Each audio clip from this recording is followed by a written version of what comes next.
You're listening to the Cyberwire Network, powered by N2K.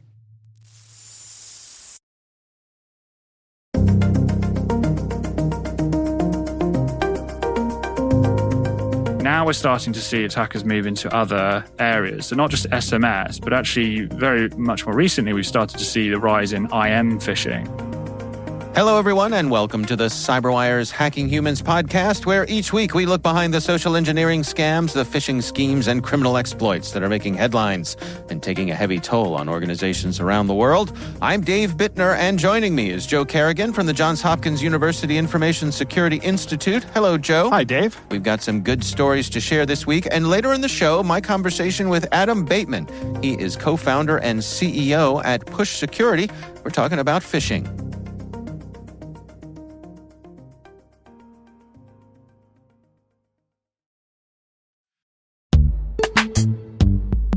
But first, a word from our sponsors at KnowBe4. Time travel would be a particularly powerful tool in the hands of any overworked InfoSec professional. Think about it. Being able to see the future and know which malicious emails would be missed by all the existing filters. Your ability to stay one step ahead of the bad actors would rise to a whole new level. Unfortunately, our sponsors haven't cracked time travel just yet. They are, however, introducing a new phishing protection product that can block and remove dangerous phishing emails before your users even see them. Stay with us, and in a few minutes, you'll learn how.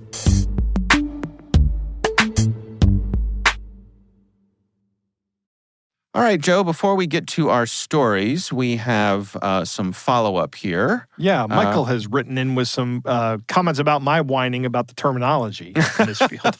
I think we shared the whining duties last time. You want me to read this? Yes. All right, he says, "Hi, Dave and Joe. Following the latest episode of Hacking Humans, I was having a think about alternate names for social engineering and came up with eDeception. Good name. Social engineering is all about deceiving a victim into performing an action, including taking zero action. Deception is fundamental to biological survival, from the most basic of organisms to the most complex. Humans have just taken it to the extreme." This is an excellent point, Michael. And when I talk about social engineering or eDeception, I frequently talk about the reason that we're victimized by these things, and it's from I talk about it from an evolutionary standpoint. These bad guys will appeal to things that have made us successful as a species, like our desire to help one another, our greed, or our fear. Right. And this is just another, the adversarial part of that I never thought about mentioning. And Michael is 100% right. I'm putting this in my presentation. Oh, all right. Very good. I think it's really a really salient observation. Okay. Michael goes on and says, "The survey you discussed highlights that most people have no idea what social engineering is. Cybersecurity professionals have a greater understanding of what social engineering refers to, how it works, and mitigation strategies than the layperson, but nobody can identify and avoid every attempt." Michael says, "I believe social engineering is a meaningful description of what deception is and has a place in our professional vernacular. However, I can't describe what electrical, chemical, civil, mechanical, nuclear, or aerospace engineers do, so why should we expect the layperson to understand what social engineering is without a concerted effort to teach them?" Referring to non-physical social engineering techniques as eDeception could be appropriate. Yeah, I agree with this. And I get Michael's point here about, jargon is helpful in a community. Yeah. To quickly communicate complex ideas. So you and I say social engineering to ourselves, to each other, to other cybersecurity professionals, and they get it. But if we're going to go talk to people that are not steeped in this field every single day, and we say social engineering, we've just stopped them from listening, I think. I think eDeception, using eDeception as a term when you're talking to the general public is much better. It's more descriptive of what's going on. This is a front-runner candidate for me, this term. I would say that I think it's better than social engineering. I think there's still some work to be done, because it doesn't flow trippingly off the tongue the way I would like something that could catch on with the general public. Yeah. I think if I'm presenting in front of a group of people on this, I don't start by saying social engineering. I say online scams. Right. Is how I describe it. Yep. And everybody gets that. Yep. So I wonder if building on what Michael has suggested here, I wonder if e-scams would be good or I don't know. This is good, but I'm still curious to hear what other people have to say. I feel as though the perfect term is still out there and we haven't found it yet. Yeah, I get it. I would agree, but I like this term. I like eDeception. Yeah, no, it's good. Absolutely. All right. Well, Michael, thank you so much for taking the time to write in. We do appreciate it. Joe, why don't we go to our stories here? You want to kick things off for us? Yes, Dave. Next week is Christmas, right? And if any of you are looking for any last-minute gift ideas, I have one. Okay. I'd like my boss, Frank Shirley. I'm sorry. I started quoting a movie. Christmas Vacation, Dave. Come on. Have you not seen? That's right. I haven't seen it enough to quote it. Oh. I could probably quote Regular Vacation. That one I know. Yes. Like real tomato ketchup, Eddie? Like that I know. But I'm not of course Christmas Vacation. Of course, referring to the scene where Clark goes on the rant about Frank Shirley, played by Brian Doyle Murray. Yeah. And Eddie goes out and kidnaps him. Okay. Brings him back. Great movie. If you haven't seen that movie, I watched that movie and still get a laugh out of it. It's one of those movies where every line is a joke. Okay. And I think it's held up. All right. Anyway, last minute gift ideas. A lot of people go for gift cards, Dave. Yeah. Well, there is a story coming out of WCCO which is in Minneapolis, Minnesota. Okay. From Alan Henry. And this is a story that talks, we'll put a link to this story in the show notes, but I found a bunch of stories about this. And this kind of harkens back to an email we got from a listener a long time ago about them buying a gift card and or a family member bought a gift card for somebody else in the family. And by the time the recipient tried to redeem the gift card, it was empty. Yes, I remember that. Right. Yep. So this is now a very common scam. In fact, I guessed at the time that what they were doing was just putting a printed barcode to their own gift card on that gift card that they were tampering with the gift card in the package, printing out their own barcode for it and putting it on the package. And then when somebody when somebody bought that gift card, they were actually loading up the scammer's gift card. Okay. So this is now happening en masse and in an organized fashion. And in fact, in Seattle, or Sacramento rather, the police arrested one guy who's putting 5,000 of these things into Target stores. Wow. 5,000 cards into a Target store. I found another story out of Braintree, Massachusetts. By the way, I like the name Braintree, Massachusetts. So you're going to retire too? Yeah, probably not. A little too cold, but okay. Maybe I'll spend the summer there. But 2 women were arrested for stealing close to 2,000 gift cards. Now, I'd like to know legally how this gets prosecuted. I mean, if they can demonstrate that these people are stealing these gift cards and that they're going to come back and use them in a scam, right? Great. But if they're taking these things, they have no cash value. Well, until you load them up. Yeah. They still have, you're still stealing. Yeah. I mean, I guess you are taking merchandise out of a store without paying for it. Correct. But if you do that, Dave, if you and I do that, we walk up, we take one gift card off the rack and we leave. Well, we don't get anything. Well, yeah, right. But what if you go to McDonald's and take all the napkins? Yeah, okay. Right? Yeah. Eventually somebody's gonna meet you at the door. Right. So when I was a kid, I used to take straws for some reason. Yeah. Lots of straw. No idea why. Okay. Nobody ever stopped me though. But not all the straws. Right. I found another story about a place in Pennsylvania. They don't tell you what store it is, but it's just a grocery store where they arrested 2 people who had come in, and these guys were actually putting the cards on the shelves. And they have security footage of it. Like reverse shoplifting. Yeah, it's like, exactly. I'm going to go in and put my merchandise on the shop. But what happens is you grab one of these things thinking you're grabbing a gift card, and you take it up to the cash register, and they may say, hey, are you being scammed right now? Is somebody on the phone telling you to buy gift cards, pretending to be the IRS? And you go, no, I'm just trying to buy my nephew a gift card because he likes playing Fortnite, or he likes Apple gift cards for iTunes, or I don't know. Whatever. Yeah, whatever. But then you give the gift card and it's empty because you've essentially just loaded up somebody else's gift card. Yeah. I saw another video. I can't find this video now, but I did see this video last week where a law enforcement officer was saying that they were just cutting the gift cards so that the original barcode was still visible through the little hole in the paper around the gift card. Yeah. And they had the actual code, right? So they had the scratch-off code. Oh. So they could enter the scratch-off code and then get the money from the gift card. And if you gave it to somebody, they wouldn't even have the access to the scratch-off code because it would be physically missing from the card.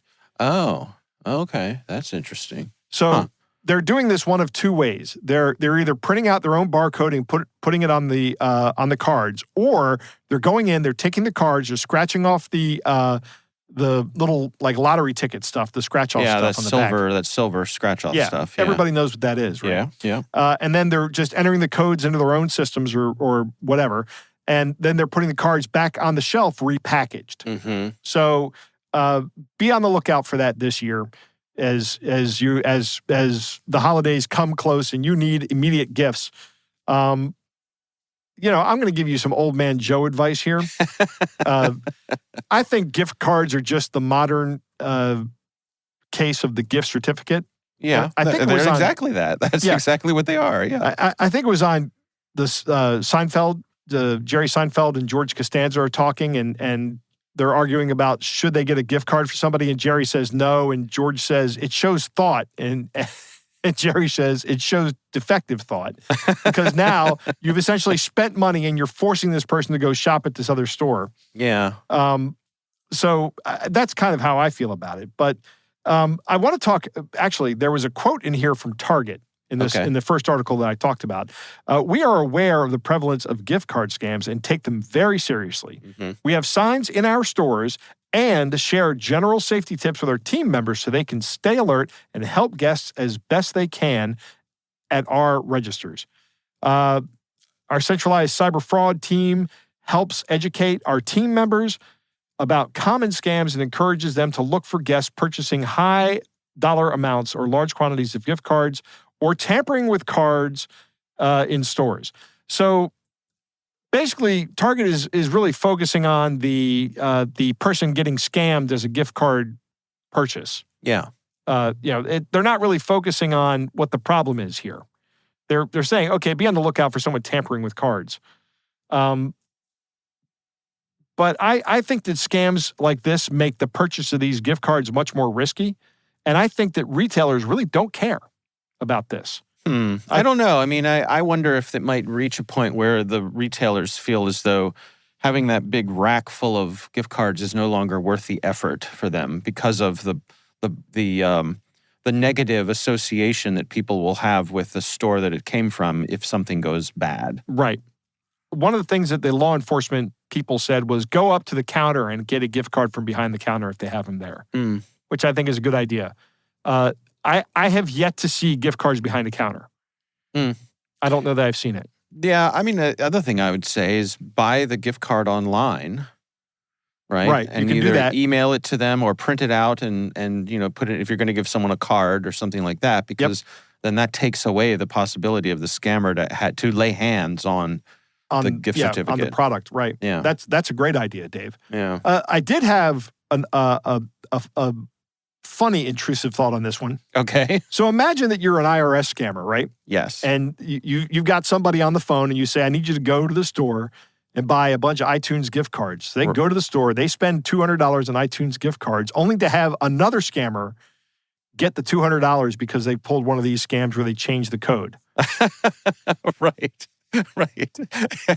I'm thinking of that that Spider-Man meme where they're all pointing at each other. They're all pointing at each other. Right. That's it scams While I all would the be way very down. sad to see the victim lose $200, I would laugh. Yeah. at the agony of the scammer. Mm-hmm. I mean, this.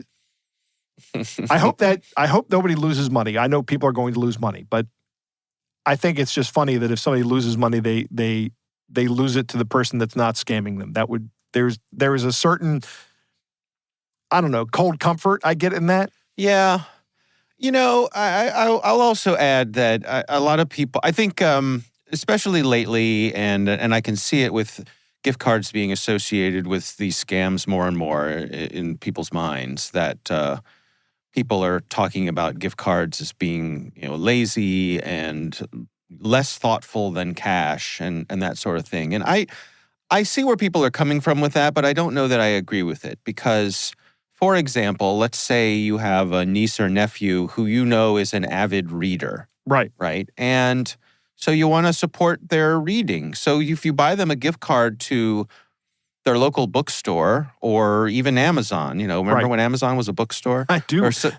Or in Jeff Bezos' garage. Yeah, or whatever, but let's just say your local bookstore.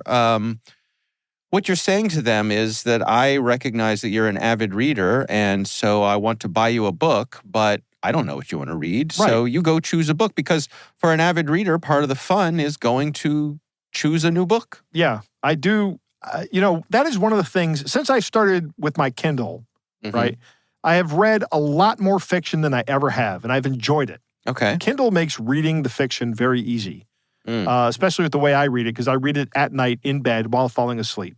Helps turn my brain off. You ever bonk yourself on the forehead with the Kindle? Yeah, or I've woken myself up as the Kindle falls on the floor. Okay, yeah. And I've dropped that thing a lot of times. I'll say it's great. It's held up. The one thing I miss is going into a bookstore and going, all right, which book am I reading next? Yeah. Now I have to do that through the Kindle interface. And a friend of mine said that when Netflix started doing that, when Netflix opened and you mailed DVDs back and forth with that company, he said he missed the experience of going into a video store to just browse. Sure. You can't do that. No. It's a different experience. I think those rituals are important, and I think for those of us who are of a certain age, that was a big part of going to the record store, was the record store. The ritual of flipping through the stacks and deciding what were you going to save up for and buy next. Yeah. Yeah, I would every 2 weeks when I got paid, I would make it a point to go out and buy a new piece of vinyl. And I think that's a big part of the resurgence in vinyl, is the coming generation is rediscovering the pleasure of some of those rituals. Yeah. So flipping through the thing. Now my son's getting into vinyl, but he's ordering all his stuff online. I don't get it. Okay. Like, you got to go to a record store, Joe. Someone said, vinyl's great. It sounds worse and it's less convenient. Right. Yeah, I don't get the vinyl sounds better argument. I don't buy it. I think that's a garbage argument. Yeah. Digital sounds way better. Well, always has. Send your letters to Joe. Yep. Yep. I'll argue this point. Because as we all know, there is no more a rational group in the world than audiophiles. Right, yes. So please send your letters to Joe, and he will answer them in turn. All right. Interesting stuff, and we will have a link to your stories in the show notes. My story this week is actually, it's kind of a combo. It's one story that led me to another, and actually started with a report from Joanna Stern and Nicole Nguyen, who were reporting for the Wall Street Journal. I heard this. So they're covering a new feature that's coming in the next version of iOS, which happens to be the catchy 17.3. I'm fine with version numbers, Dave. Yeah, well, yeah. Because it's easy to know what you have on your phone and that the new one is probably better. If nothing else, it's more recent. Right. What I didn't like was the Android where you had like ice cream sandwich and Froyo or whatever it was. I'm like, I don't know. How do I know what this is? Yeah, yeah. So this coming version, which is currently in beta, has a function called stolen device protection. Right. And this is Apple recognizing that there's a problem here and upping their game. Yep. So what happens is, and I'm paraphrasing from the coverage from the New York Times, if you enable the stolen device protection, your phone will restrict certain settings when you're away from a location familiar to the iPhone, such as your home or work. So in other words, if your phone is not at your house or not at your work, it's going to require more scrutiny to log into than it would if it were at your home or your work. Interesting. Just kind of... I think that's an interesting way to go about it. Yeah. So if you activate stolen device protection, if you want to change your Apple ID password and you're away from one of those familiar locations, the device will require your Face ID or Touch ID. Then it will implement an hour-long delay before you can do the change. That's a good plan. After the hour, it will ask you to reconfirm with another Face ID or Touch ID scan, and only then can the password be changed.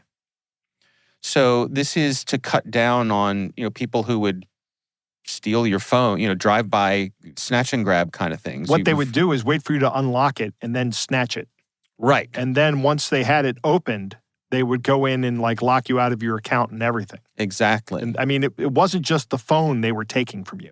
Right. It was a lot more. Because an unlocked phone is really the keys to everything. Yes. Think about people have your banking stuff in there, your email, your all sorts of things, your Venmo, all that good stuff. Yep.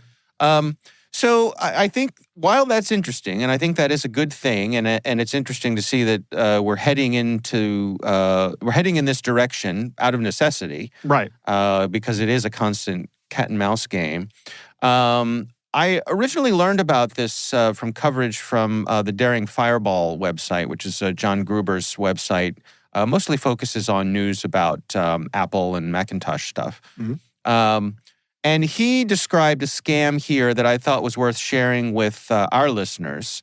In this scam, someone would chat up a victim in a bar and offer to use the victim's phone to snap a photo of the victim and their friends. So, Joe, you and your lovely bride are at a bar or a restaurant and everybody's having a good time and watching the football game or something like that. Right. And I'm coming up and I'm just, close to you guys and laughing and enjoying and, saying, hey, isn't that team great? Yeah. And I say, hey, you know what, Joe? Immediately, I don't like you, though. Well, all right. But not everybody's me, Dave. I'm chatting up your wife. which would make you not like me as well. That's right. But, now I don't like you even more. Right. So I say to you, hey, you know what? Why don't you let me take a picture of you and your lovely bride here? Hand me your phone and I'll take a... You guys look so like you're having so much fun. And you say, sure. What could possibly go wrong? Right. So you hand me the phone, which is unlocked. While I have the unlocked phone, I disable Face ID and I hand it back to you. Okay? Okay. So now, the next time you go to do anything on your phone, you need to enter your passcode. Right. And either me or someone who's working with me... An accomplice, right. ...is watching you while you enter your passcode. Uh-huh. And so then once we have your passcode, we steal the phone. Now the snatch happens. And now we have the passcode. Yeah. So it seems like a bunch of steps to get at what you want, but it's also not that much. I mean, if you think about the things that are of value, it's really, I'd put it on par with something like pickpocketing. Right. Or any of these other scams we've heard about that require interaction with a person on the street, the boldness of interaction with someone. This is a scam that people have described, have been caught doing or have had happen to them. So I thought that was worth sharing for our listeners and to spread around that if some stranger offers to, out of the blue, take your picture, just be wary. Yeah, just say no. No, I don't. In fact, well, I mean, I don't know. Maybe your inner Joe comes out and you get away from me. That's right. Joe's stranger danger. Right. we need to make T-shirts that say, express your inner Joe. Right. Just say no. Express your inner Joe. There you go. All right. Well, I will have a link to that story in our show notes. Of course, we would love to hear from you. If there's something you'd like us to consider for the show, you can email us. It's hackinghumans@n2k.com. Joe, it's time to move on to our catch of the day.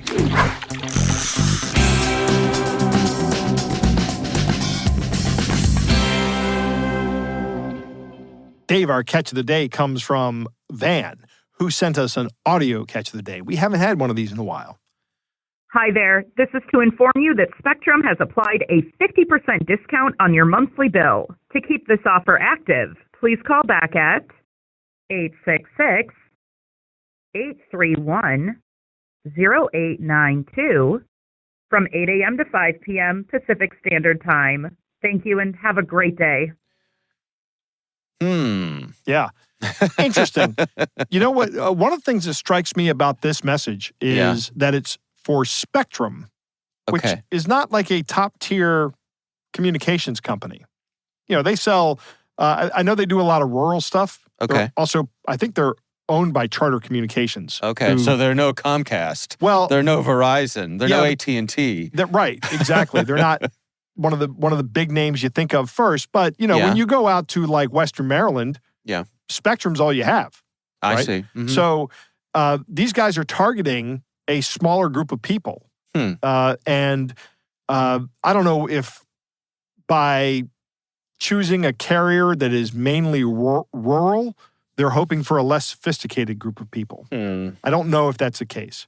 Well, I wouldn't make that assumption about people, but yeah, I was going to come at it from a different direction and say, I wonder how easy is it for a scammer who's buying a phone list like this to know who your provider is, who your ISP is? That's a good question. Van doesn't tell us who his ISP is, or if he does any business with Spectrum. Right. I'd like to know that, actually.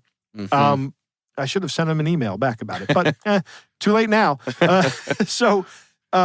But yeah, that's a good point. They might know who your provider is and just tell you that, whatever it is, they have different messages for Comcast and for AT&T and for Verizon. Yeah. In fact, I would hazard to say that if I were a scammer and I wanted to buy a bunch of phone numbers, I could say, I want to buy 1,000 phone numbers of Verizon subscribers. Right. And that would be you probably could probably easy get that to do. list. Yeah. Yeah, that's absolutely. interesting.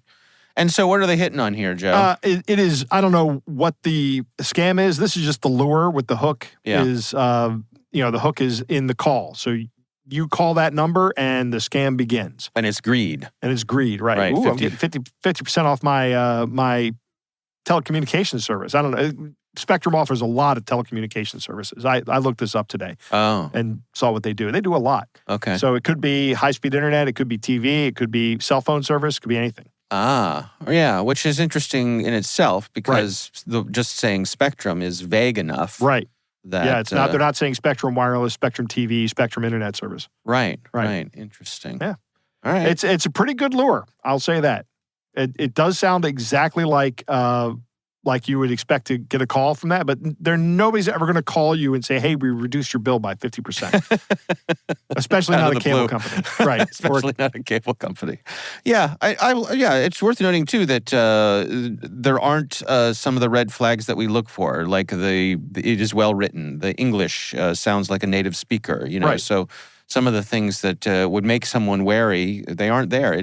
Like you said, it sounds like a typical run-of-the-mill kind of soliciting call that you might get. Have you gotten any of the messages where the person, it's a recording and it sounds like the person they're going, yeah, and then they keep walking through like they're reading a script or they're trying to tell you something, but they're kind of making it up off the top of their head? No. And it's obviously a script, but they're just, I get those from time to time about something. I can't remember what it was, but it was like, "Hi, this is Bob from company name, and I'm calling to invite you to try out our new," and it's trying to sound like he's leaving you a real message. Yeah. Right. And they're not. It's just a mass call with a recording on it that may not even be an actual person. And I don't think this is an actual person either. I think this is generated. Yeah.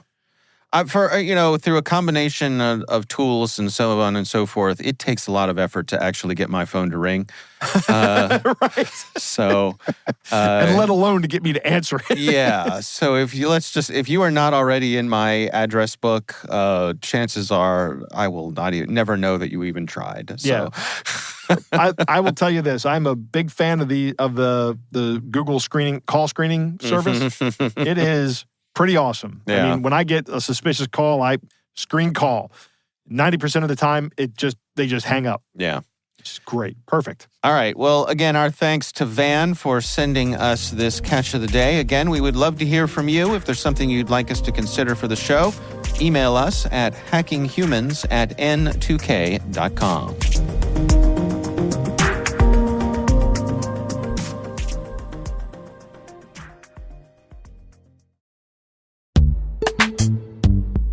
We were talking about mitigating cyber threats to your organization before your users even see them. The new PhishER Plus from KnowBe4 was developed to help you supercharge your organization's email security defenses. How? You get a unique crowdsourcing advantage. More than 10 million highly trained KnowBe4 end users from across the globe catch and report malicious email that makes it through all the filters. KnowBe4's Threat Lab then validates it with AI and with human researchers. PhishER Plus blocks phishing threads other tools have missed and proactively removes them from your users' inboxes. Not quite time travel, but we think you'll agree it's a vital capability in any InfoSec professional's arsenal. Visit knowbe4.com/products/PhishER-plus to learn more. That's knowbe4.com/products/PhishER-plus. And we thank KnowBe4 for sponsoring our show.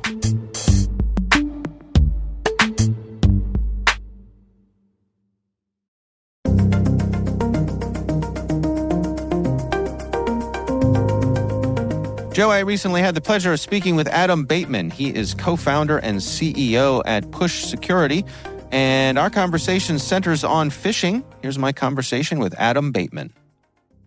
I started in the industry as a penetration tester, also called an ethical hacker. So I was on the red team side. So really, when it started out, I was simulating adversaries and attacking companies, but with good intentions, right? So the idea is that you target companies so that they understand and experience like a fire drill. And so they know what it's like to go through an incident, and then you can improve their security. So I was on the other side simulating the attacks and doing the social engineering to try to get a foothold into the company in the first place. That was my first leg of my journey. Later on, I then flipped over to the blue team side, like many of us do. You realize that actually a lot tips in the attackers' favor from this perspective, and actually you're kind of outnumbered really with on the blue team side. So I, like many do, jumped over onto the blue team side, looking at ways to defend. So I started off doing intrusion detection and incident response, and I got to see lots of phishing happening from the other side. Now I actually focus on cloud security and SaaS security, which is really outside of the traditional network-orientated attacks.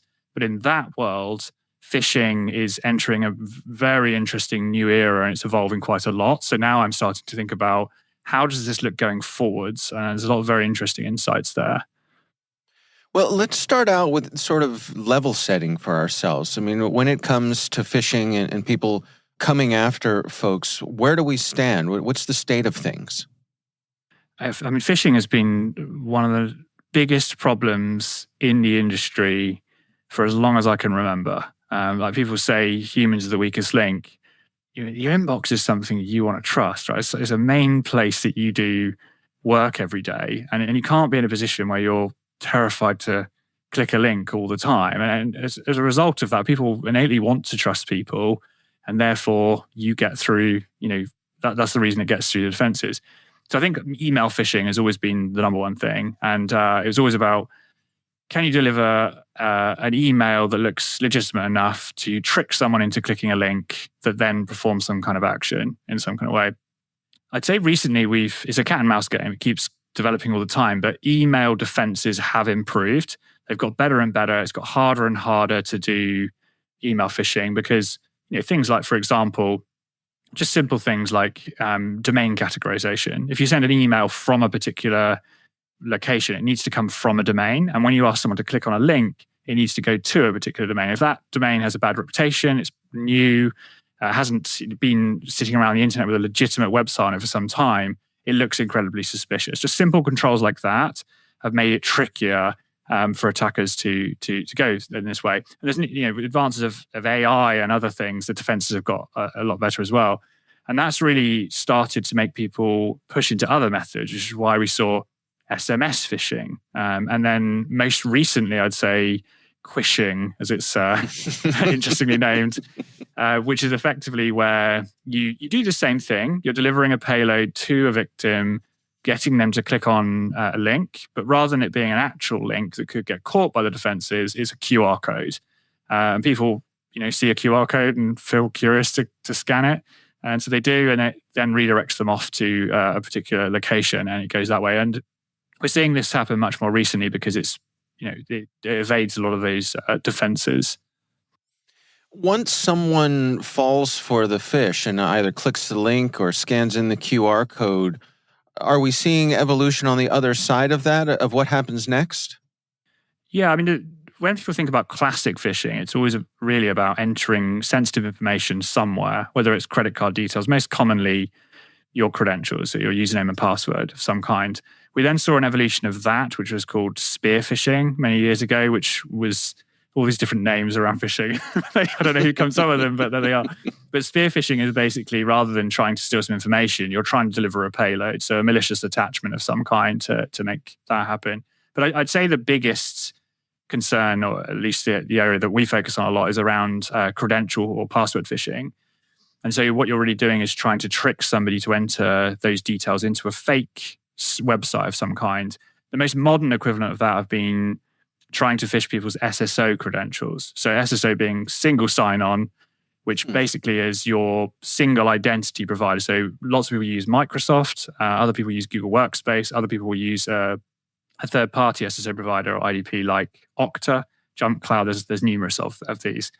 And obviously these are high-value targets, because if an attacker tricks you into entering those credentials into a fake phishing site, they clone that login page that looks exactly the same, then the attacker can gain access to your single sign-on credentials, which then gives you access to a lot of downstream systems in parallel to that.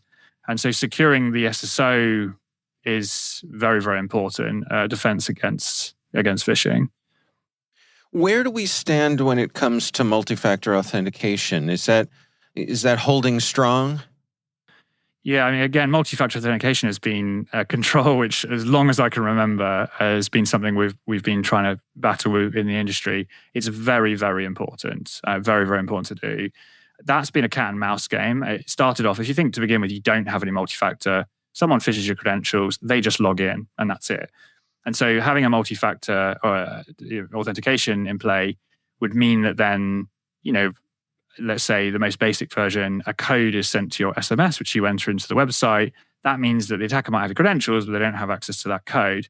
What then we started to see, and actually very recently we're seeing this, is attackers, particularly sophisticated adversaries, getting very, very good at social engineering. And so they actually social engineer actual, cell phone providers and trick them into doing like what's called a SIM swapping attack, where effectively you phone up and say, hey, I've lost my phone. I need to transfer my SIM or my number to a different SIM card, and they would grant it. And there's legitimate reasons for doing this all the time. And so, cell providers don't consider this a problem, and that allows you to then receive the SMS code. So we then started to see an evolution of that, where they would then send a push notification to your phone. So you might have a mobile app of some kind, and when you log into an application, it would just send a prompt to your mobile where you just say yes or no. And then what we saw from that was the evolution of what we called an MFA fatigue attack, where an attacker would keep doing the prompts, keep doing the login multiple times until then you get tired of getting the prompts and you just make it stop. Make it stop. Yeah, please make it stop. Just hit the button to make that go. Right. So it's evolved and evolved. A quite interesting attack that I've seen happening more recently has been around actually avoiding or intercepting MFA altogether. I may have mentioned this to you before, but what you effectively do is send a victim a phishing website, and when they open that web page, it opens effectively like a tunnel or a window back through to a server or a computer that you control, which has another browser window open, right? So effectively, it's what they call a browser-in-browser attack. So for the victim, when they open it, they would see their actual normal login page, their Microsoft, their Google, their SSO login page. But what actually is happening is it's being tunneled through a server that you control. And so when the person enters their credentials into that, you're able to effectively steal not just the credentials, but the MFA as well. It's quite a technical attack. I won't go into massive details in this side, but it's a very novel attack that we've seen. And so really where we've landed now is what we call, hardware-based MFA. And it's a very important thing because effectively it's tying it to the device, right? So it's not just about a password is something you have. It's to do with your credentials and it's to do with your MFA code. Whereas when you've got hardware, it's also saying, and you must come from a device which is authorized. So you can log in from your laptop, but even if the attacker steals the MFA and the password, they can't log in because they're not on your laptop. And I suppose this is also where things like YubiKeys, hardware keys come into play. It was similar level of security with those. That's exactly an example of hardware. Yeah, you can do it using certificates or doing it using YubiKeys. But this currently is seen as like an anti-phishing version of MFA. The latest evolution of that is we've started to see advanced actors now actually social engineer help desks and get help desks to add their device as an authorized device, at which point they are then able to log in again. So this is why it's a cat and mouse game. Wow. But at that point, it never ends. But the fact is that hardware-based authentication is at the moment the best defense that we have. Yeah. Where do you suppose we're headed here then? As you look towards the future, what do you see? So what I think is really interesting is as this cat and mouse game continues, and as I said, email defenses against phishing inside email clients is not perfect, but it is improving all the time. Now we're starting to see attackers move into other areas. So not just SMS, but actually very much more recently, we've started to see the rise in IM phishing. And that's instant messenger phishing. So things like Microsoft Teams in particular, and Slack. And this is really interesting because whatever this cat and mouse game looks like, the big universal defense that security teams have is awareness. So training employees when an email looks suspicious. And so I think people are quite heightened towards thinking and looking and spotting suspicious activity in their inbox, but not so much in somewhere like Teams. And so what's happened in the last few years is that Teams always used to be for internal company communication. And now we've started to see them open up access to external organizations. So you can actually message people in other companies as well. And so what an employee would see is just a connection request from a third-party company, which they press accept.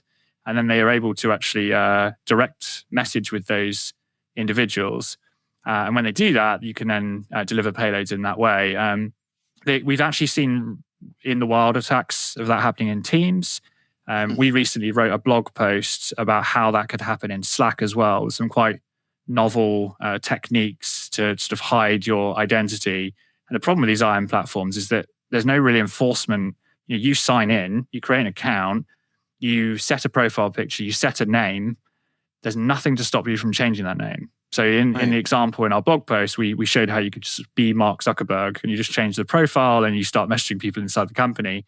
And you could even do what we called a chameleon attack, where you start messaging as one individual and then change your name and start messaging another individual. So you can actually effectively corner a victim and start talking to them, as if you're, say, the CFO and the CEO together to make the attack much more effective. So I think this is something that, we're just on the precipice of seeing this happen, but this is something that in the industry I think we should be discussing about making employees aware that these phishing attempts can come through places other than just the inbox. And I suppose this is really taking advantage of the preconceived notion people have that things like Slack and things like Teams, because they're so internally facing, that they've been pre-vetted by the security team. That anything coming through there has somehow, I guess someone having access to it, you automatically think, well, they're part of my organization, so that's safe. Exactly, yeah. At most you see, them being a contractor or something, but at least a trusted party or somebody that's involved in a company. And you can put technical controls in for these things. So you can do things like, they vary a little bit between Teams and Slack, but both have the ability to disable external the ability to talk to external organizations, you can also provide some level of allow listing. So you can say you can do a connection with another organization, but only if they are on this particular allow list, for example. But it's that classic, trade-off between usability and security. It's really handy to be able to connect with customers and prospect and provide customer services over those channels. So yeah, it's a balance for each organization, but I think awareness that these attacks are happening is important for every security team and an employee to think about.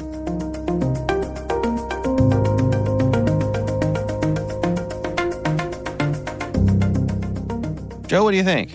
I like to hear about how people move around in this industry. And Adam starts off by talking about, he came in as a red teamer, and then he went on to a blue teamer, and now he's doing cloud and SaaS security. Yeah. That's interesting to me. I like to see how that happens. It's, I don't know. You're not going to be pigeonholed in this career field. Yeah, there's plenty of opportunity. Plenty of opportunity to move around. There's so much need and so many openings in cybersecurity that you're probably going to be able to move around very easily because your skill set will line up well with a movement within the field. Yeah. There you go. There's the end of my pitch for everyone to start getting a cybersecurity career. That's right. Phishing is still one of the biggest problems. We have been hearing this a lot lately from our guests. That it doesn't. You'd think that phishing would have gone away by now, but no, it's still there. It still works. Yeah, it works. And that's why it's still there, actually, is because it works. I say that every time. So even though this is still a big problem, defenses are kind of getting better. Yeah. It's nice to see that. I think that AI and a lot of these AI products are going to make it a lot better, hopefully. That's my hope anyway. I think that's a reasonable hope. I think that AI is going to have a real impact on phishing. I will agree with something that Adam didn't really say, but kind of his tone of voice kind of alluded to, that quishing, these terms are, again, terrible. Right? Can we please stop saying quishing? Right, smishing. Right. Yeah. But quishing is like the worst of them. Right? It's the one that makes the hair on the back of my neck stand up. Is it like the word moist? I actually would rather hear someone say moist than quishing. Okay. This is an attempt to jargonize, again, here we are, back to my pet peeve, jargonize malicious QR codes, right? And those QR codes are they're everywhere now. And you never know if they're any good or not, but. Well, Joe, let me just say, irregardless of what you think. Dave. Please don't. Ladies and gentlemen, I am just poking the bear now. Next, you're going to say, beg the question. Right. When you mean leads to the question or implies the question. Not begging the question. There's another one that makes me angry. Yeah. And linguists will tell me that I'm being pedantic about it, or not even pedantic, but anti-lingual. They say languages are natural. I'm like, there are some things that shouldn't happen. like irregardless, should never be said. Except to say it shouldn't be said. There. What else, Joe? Yes. SIM swaps are still a problem, although you can protect your mobile account with a PIN. If you don't have a mobile account in your PIN, do that tomorrow. Yeah. It's free, it's simple, and it can really stop someone from doing a SIM swap on you. Yeah, it keeps you from being low-hanging fruit. Right, exactly. Yeah. I like what Adam says about the multi-factor authentication push notifications and notification exhaustion.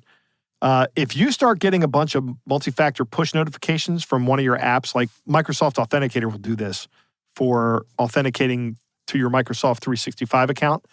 If you start getting a bunch of those, change your password. And if the system is properly configured, that should stop it. Because now they don't get to the point where they get to send you a notification anymore. They just get a message that says incorrect password. Let me ask you this though, Joe. Yeah. Shouldn't you wait until the MFA push notifications stop before you change your password? Yes. Yes, you just should. in case. Like, wait a day or so. Yeah. Because at some point in time you're going to be trying to log in, and you're going to get that notification, and you don't know if that's your notification or one of the bad actors' notifications. Exactly. Right. Exactly. If you have an IT department, call them and have them help you with that. Right. Browser and browser attack is something that really scares me. Yeah. He talks about you open a browser to go to a link, and that just opens up essentially another browser in the attacker's computer, and you can't tell the difference. Mm-hmm. And you log in, and they can capture everything that you're doing on that. Not only that, but once you're done logging in, they can drop your connection and just remain in that session as you. You've essentially logged in on a remote computer for them. Mm-hmm. It's kind of technical, and we don't try to talk about that or go too deep into the weeds here. But just imagine you're just remotely going to whatever country it is and logging in as you at somebody else's computer. Yeah. Bad idea. Yeah. The best defense against this is one of those hardware tokens we talk about all the time, the YubiKey. Mm-hmm. This attack will not work with a YubiKey. And it's because of how YubiKeys generate, or all the FIDO2 compliant devices generate their private keys based on the domain requesting the attack or the verification, rather. Yeah, yeah. So the attacker's domain will not be the same as the legitimate domain. So the FIDO2 key will say, okay, I'm going to generate this key, but that's the wrong private key. And the challenge response will not work. It'll fail. Right. So that's the best protection against that. So there you go. That's how you protect yourself against these attacks. When Adam is talking about the new problem with direct message platforms or instant messaging platforms, these are things like Teams and Slack and Discord, and even on your personal accounts on Facebook Messenger or Twitter. These things are, I don't think they're top of mind in terms of awareness like email is. Like if you ask anybody, can you get a malicious email? I'll bet a lot of people say, oh yeah, you can get malicious emails. Mm-hmm. But if you ask somebody, can you get a malicious Teams message? I'll bet that you get a lower response rate of yes. I'll bet people think inherently that Teams is more secure simply because it's an IM platform. Actually, I don't think that's why they think that. I think they think that because they just haven't thought about how this system works yet. Well, I think they think of it as being, because it's internal facing. Right. And the only people you're interacting with are other people in your organization. Correct. I know if I was in a Slack channel and all of a sudden somebody from outside of my company popped up, I'd be like, whoa, what just happened? Right. So. But that happens in Teams. You can allow external companies to come into and send message to your Teams users. This is why I say, if it's possible for you to do this, lock those things down. Yeah. Don't do that. Yeah. All right. Well, again, our thanks to Adam Bateman for joining us. Once again, he is the co-founder and CEO at Push Security, and we appreciate him taking the time.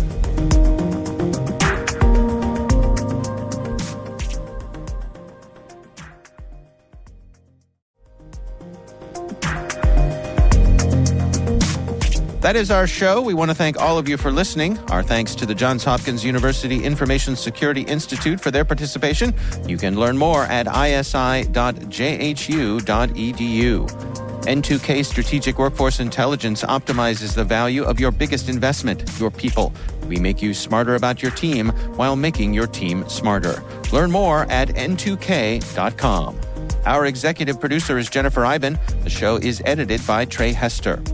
Our executive editor is Peter Kilpie. I'm Dave Bittner. And I'm Joe Kerrigan. Thanks for listening.